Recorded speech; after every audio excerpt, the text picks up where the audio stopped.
Hey guys, what's going on? Welcome to Embrace the Power Coastal Connection with me and Mike G down in Tampa. And we got Nat out in the Midwest. Nat, are you in Illinois? I am in Illinois. I'm about 35 minutes just west of Chicago. Oh, right. All right. So, hey, she's not in Cabrini Greens, everybody, but hey, yeah, she's in Illinois. Hey, so I want to touch on something real quick before we get the show rolling. 9/11 is tomorrow. We just want to say, hey, to all the first responders and all the military out there, thank you for your service. Keep doing what you're doing and always keep us safe. You know what I'm saying? Ain't that right, Mike G? That's right. That's right. And welcome, Florida, to Chi-Town. Chi-Town of Florida. Hey, so Nat, how's it going? And what I wanted to kind of ask you real quick is you've got a nonprofit, you're an educator. Congratulations on your promotion, by the way, and that you're doing all these wonderful things. So tell the audience a little bit about where you're at, which you've already said, Illinois, but where you're at and how, and you build a little bit about your journey and who you are. Absolutely. Well, first and foremost, thank you for having me. It's an honor to be here. And thank you for the shout out that you just gave to not only the individuals that we lost in 9/11, but to our current individuals serving. Because, you know, my husband is a 27-year veteran of the police force here locally. So we're very thankful for those kind words. But my journey started at the age of 29. I was a very young mother. And to my surprise, I then became shortly after that a stroke survivor. So I became advocating for those with congenital heart disease because it was made aware that through that stroke I had that I was born with undetected congenital heart disease. And that just began the trajectory of where I am today. Wow. You know, so I got a good friend, her name, she lives here in Florida. She was a soldier. Young, she was pretty much like 29 years old or, you know, early 30s, had a stroke. I was blown away that she had a stroke so young in her life. So, you know, kind of give us some insight on, and Mike was throwing some statistics up, you know, I think Americans don't take strokes very seriously and the percentage of people that have them. So since you started this nonprofit Stroke of Insight, what made you really realize that is your you know, your calling to, you know, to get after that cause?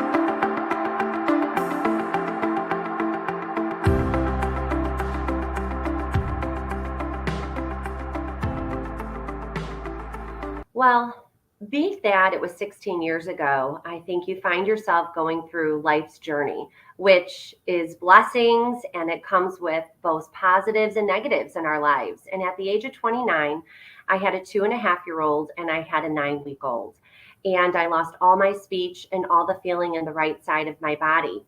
And so I was mainly concerned about finding a doctor that could do the procedure I needed, since the FDA did not find me as a candidate for the procedure I needed. So you're taking that journey and you're trying to find a physician in a hospital that will do this procedure for you.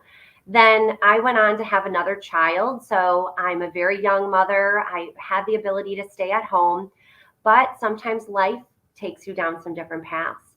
I went through a divorce that was not planned after almost 15 years. And there again, right, you're starting to rebuild. You're starting to find more of yourself through this process and having experiences that you never thought you would while taking care of 3 little boys. And so then I became time to go back to work. It was time for me to, all 3 of my boys were in school full time.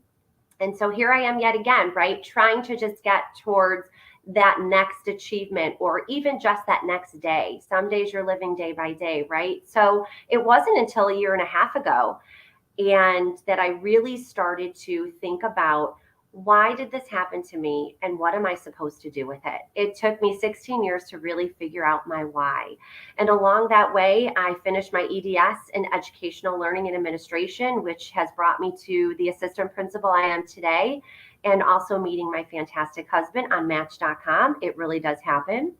And so a friend of mine, actually my former choreographer from the Chicago Bulls, said, Natalie, you need to be part of the Mrs. Illinois pageant system. And I said, it has been almost 25 years since I did a pageant. And she said, it's platform based. And I said, I don't have a platform. And she said, yes, you do. You are constantly advocating for stroke and congenital heart disease.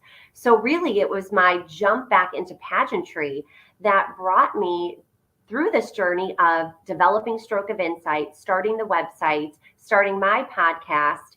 And that really brought me to where I am today, and connecting myself with my physician that really truly saved my life, Dr. Hijazi, and his society, which is called the PIC Society. So there's been a lot of people along my journey that have helped to bring me to where I am today, but it really truly took me over 15 years to find the why.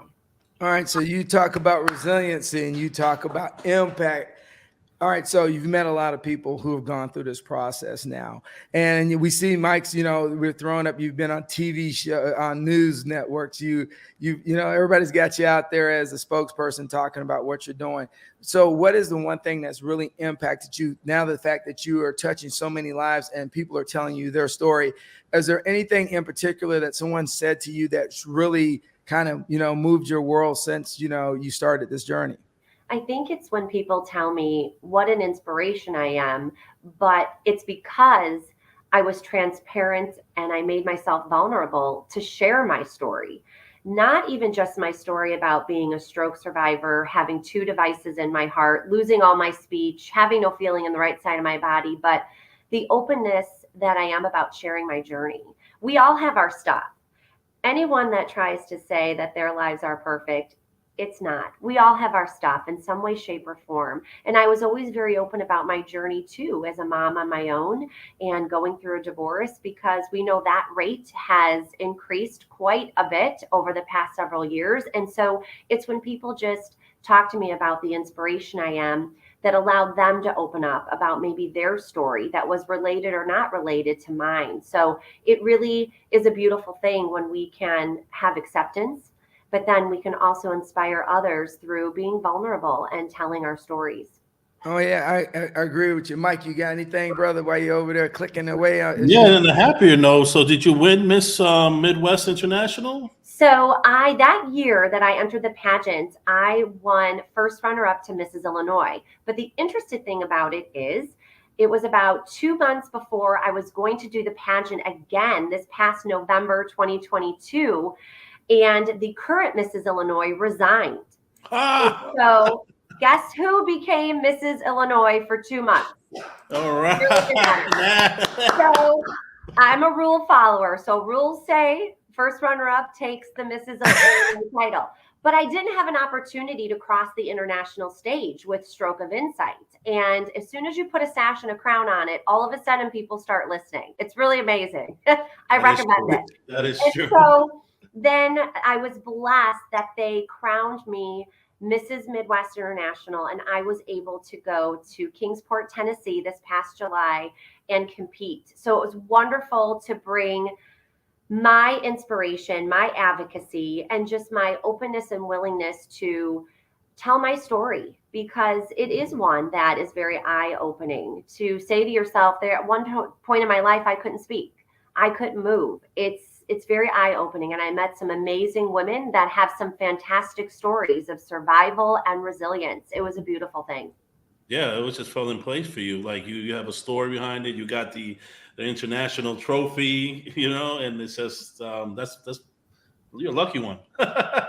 Very blessed. And you keep moving mountains. That's what I say. I didn't bring home the Mrs. International crown, but I started my job the day after I got back. And I really, truly feel that my work in education as an assistant principal is crown enough. And I know that I do great things through that work. And I can also do great things through my work with Stroke of Insight and the PIC Society and also the Mended Hearts organization.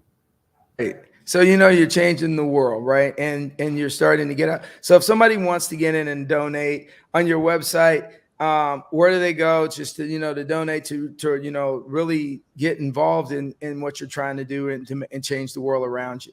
Absolutely. So I would ask that you just fill out a contact us page. There's a button on my website. Send me an email, because I work with Mended Hearts International and I also work with the PIC Society. So we have some different options for people that want to get involved. We also have our congenital heart disease awareness bracelet. I know you showed it there on my first page of my website. That's from Nick and Bella Designs. And part of the proceeds for those congenital heart disease awareness bracelets, do go to the PIC Society, which is the society that I was at their gala yesterday evening alongside my cardiologist, Dr. Hijazi. And so that's a great way to give back as well. And it's a perfect piece for Valentine's Day or just an everyday piece for someone that you know has survived stroke or congenital heart disease. Oh, I love that. You put that plug in for Valentine's Day is around the corner, even though you're I know, you better start planning now. That's right. Start planning now. So another thing I'm going to touch on is that, you're about fitness. I check it out that, you're always posting some stuff about fitness or getting out. So as we look at America getting bigger and larger, okay, let's just cut through the chase here. Yes. We have a problem with diabetes. One, we have a problem with diabetes. Two, it's growing in high numbers and also high blood pressure. As Americans choose to be more sediment and sit around, they become a higher risk in different areas and high blood pressure and stroke. And I think a lot of times that we look at certain things and go, well, that can't happen to me. But I think stroke doesn't care what age you are. So what's your message right now is when you're out trying to talk to the younger generation that, by 20, you could be a stroke victim. And so how are you getting after that message? Because I realize the older generation is kind of aware of it because it used to be like an old person's thing. But these years, the age for strokes is a lot younger. So what are you trying to do to kind of help Americans and the people that you come across kind of get that message out, Nat? Absolutely. This is a great question. What I love about this, Vince, is that in January, and you mentioned just me doing some connections and interviews with local news stations here. This happened to be a story that I did alongside NBC5, Lauren Petty, and also the American Heart Association and a neurologist at Rush University Medical Center here in Chicago. And the American Heart Association released a study this past January that they are trying to hone in a little bit more in regards to research with women under the age of 35 having strokes. We're seeing this increase. And so we're trying to see, is it pregnancy? Is it hormonal? What is causing the increase in strokes in women under the age of 35? So I'm proudly over the age of 35 now, but well over the age of 35, but I was 29 when I had my stroke. And this is one of the things that we're looking a little bit more and more into. What is this cause? Why is it happening to more women? And one of the things I said in that interview is stroke is coming for you if it's coming for you. It does not care about your age, your weight, your gender, your race, your size. I was a very active young woman. I started dancing at the age of 3. I danced at the University of Iowa. Go Hawkeyes. Yeah, we're going to talk about that before we get out. Yeah, go Bulls. And so I was very active. And it was because I had undetected congenital heart disease. I had 2 holes in my heart and an atrial septum aneurysm. That's why I had that. So we're looking more and more into why this is happening. And so this is one of the things I speak on. And because of that, at National Capitol Hill Advocacy Day in May, I worked alongside the Adult Congenital Heart Association and also the Mended Hearts Organization in advocating virtually on Capitol Hill with healthcare legislators for some of our senators and congressmen, because we need to find a way to get echocardiograms in our youth. It could also be tied to the Newborn Screening Reauthorization Act of 2021.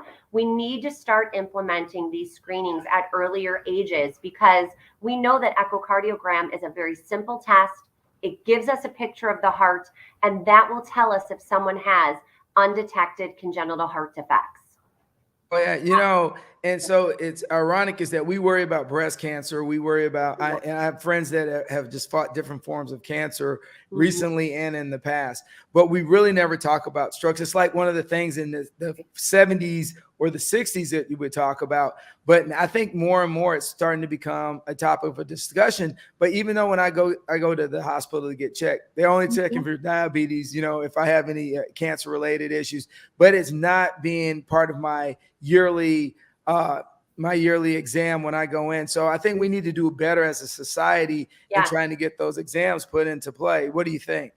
Absolutely. And I think it comes down to, we see right now with politics in the world, there are some things that make top news. And sometimes I just want to say to some of these politicians, let's focus on saving lives.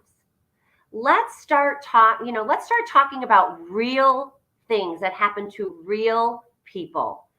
And it's just unfortunate. You know, we could talk about the price of gas all day long on the news, but I don't hear anyone highlighting how important echocardiograms are in infants and how we need to break those barriers with the insurance companies and break those barriers, you know, nationally, working alongside our individuals, you know, in Washington, D.C. We have got to make movement because this is not going away. As you said, we're seeing an increase in strokes.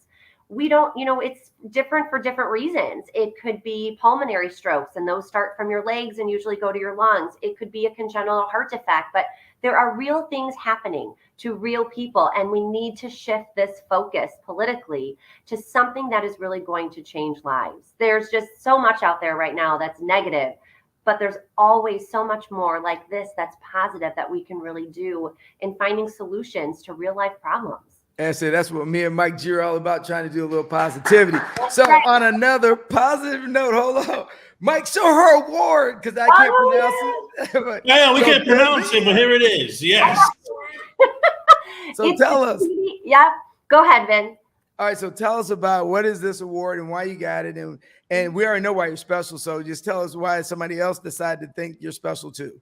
Well, I am just being me, as I say. This is the way God made me. But this is an award I received yesterday evening from the PIC Society Gala. The PIC Society has a symposium every year, and it brings together the best interventional cardiologists and also nurses worldwide. And this year it was in Chicago. So my husband and I were asked to be the honorary guest at this gala in the city last night. And the Pediatric and Congenital Interventional Cardiovascular Society is PICS. And I was asked a year and a half ago to be their senior patient advocate.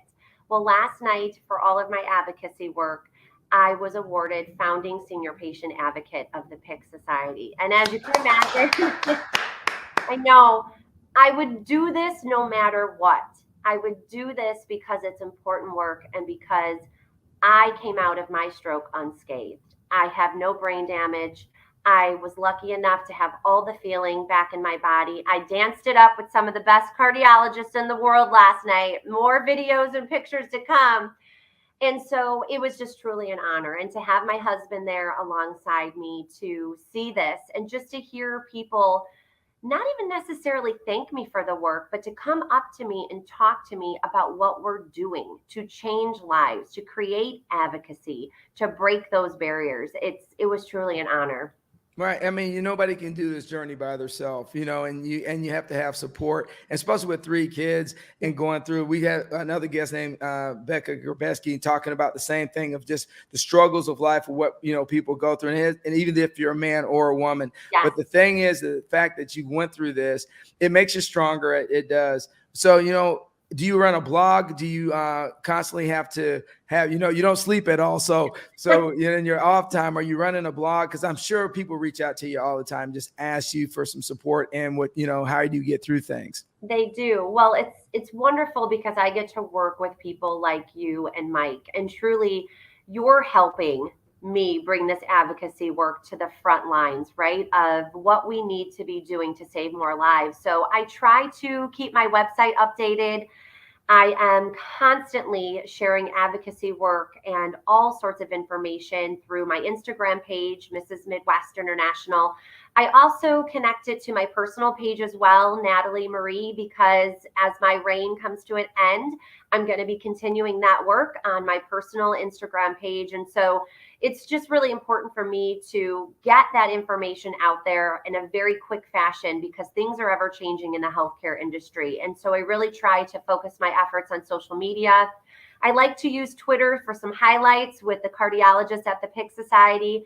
And usually I keep that for my professional with being an assistant principal in education, because that's also something I advocate for, an equal education for all and bringing equity into everything we do. I work for the second largest school district in the state of Illinois. So shout out to District U46 and our amazing superintendent, Dr. Tony Sanders. And we just came off of a wonderful equity symposium last month, and we are just doing great things. So I'm really looking forward to also bringing my passion for advocacy into U46 as well, because once an advocate, always an advocate. So I really feel like it's that advocacy for those born with congenital heart disease, but it's also advocating for our youth, because if we invest in our youth and education, we are going to create life-saving individuals to continue the work that these physicians I'm working with now are doing. Oh, yeah, we're working for the next generation because, I work in Hillsborough County, and we're like one of the biggest school districts in Florida. Yeah. All right, so Mike had your podcast up. Mike, throw it up. All right, you got to tell us about your podcast and how people can find out when to listen to it and, and get involved. Absolutely. So my podcast, it's all audio. We do it at a time that's convenient for my guest. It's a click of a text message link and we're connected instantly. And so what I try to do through Stroke of Insight is to talk with real people, sharing their stories. I talk with mothers and fathers about their children who've experienced congenital heart defects and heart disease. I speak with people themselves that I've met through this journey. So if anyone is listening today and you know someone that is a congenital heart disease survivor, or you yourself are, and also stroke, please reach out to me. I'd love to have you on the podcast. I try to do one every now and then, aside from, keeping busy with kids and work and everything that we're doing just here as a family and my advocacy work, but always looking to connect with new individuals and even some physicians. I love to be able to highlight them as well, to talk about their work they're doing to save more lives. Oh, awesome. That's what I'm talking about. So what about children's hospitals? Do you visit children's hospitals? I see. Yeah, all right. Hey, we got to go. Ain't that right, Mike? Yeah, you knew. Yeah, go ahead. So, like when you go to children's hospitals, because, it tears your heart up to see the, children in this situation, but, you bring hope. So how often do you go visit children's hospitals just to try to make an impact? So believe it or not, the procedure I had, the transcatheter closure procedure, was actually done by my doctor, Dr. Hijazi, who was really starting this process on pediatric patients and then began to do it on adults. So I actually was a patient in the pediatric area of not only UIC here in Chicago, but then I moved over to Rush University with Dr. Hijazi when he moved his staff there. So it's very near and dear to my heart. And through the Mended Hearts organization, I head up their Chicago group, and I have brought our Bravery Bag program into Rush Children's Hospital, and we just gifted 50 Bravery Bags to children and their families at Rush University. And so what the Bravery Bag program is through the Mended Hearts organization is we put just simple items, toiletry items, things that parents might need during their long hospital stays with their children. We put Pop-Its and activities and Play-Doh and things like that in the bags for the children. So it's really just to let them know we're here, we're thinking of them. We put all of our pamphlets and information in those bags because we want parents to know that when you leave the hospital, you also have a line of support. We have little Mended Hearts for our very tiny ones. We have young Mended Hearts for our 18 to 55 age group. So if anyone is interested in joining Young Mended Hearts, I do head up the Chicago area branch here. So we're always looking for individuals to get involved, but I try once a year to align it with my annual cardiologist visit to bring in the Bravery Bags to Rush Children's Hospital. We are exclusive in there. It's quite amazing. All right, so I'm gonna throw you a bone on this one now, since I run the Thurgood Marshall Club at Newsom High School in here in Florida, and so we support the United Way, and we also support veterans. So like this time when veterans come around, because I'm a retired general, so I gotta support the veterans, and I keep my holistic soldier hat rocking. You're welcome. So what we're gonna do is I want to make sure that I get more information on that. I will get with the Thurgood Marshall Club, and we will add you to our list. And if you need us to get with families to run a thing, my kids get service hours for it, but it will also help support what you're doing. So after this, we need to link up and knock that out. So Mike G, before we roll out, brothers, I always say, because you be clicking and punching away on those buttons and making this world exist. What you got, man? It's been a great show. Pleasure meeting you.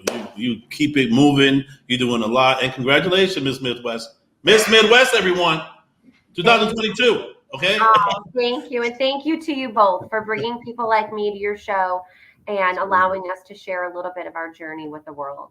All right. So, Nat, before we get out of here, as I always ask people, if you have to, and at the end of all of this, if you have to leave your imprints in the sand with your fingerprints and your feet, what would you leave with everybody with? So it's the motto that I live by and that you'll see a lot in my online advocacy work. It's be bold, be brave, and be you. Oh, yeah.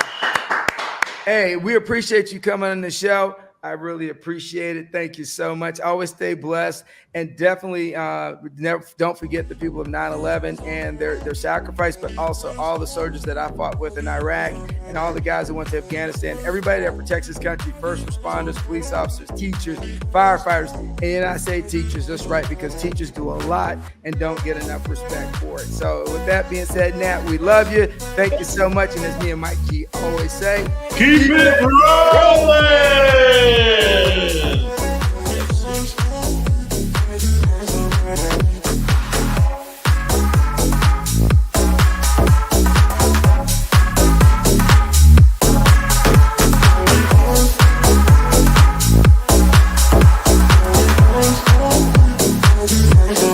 Yeah.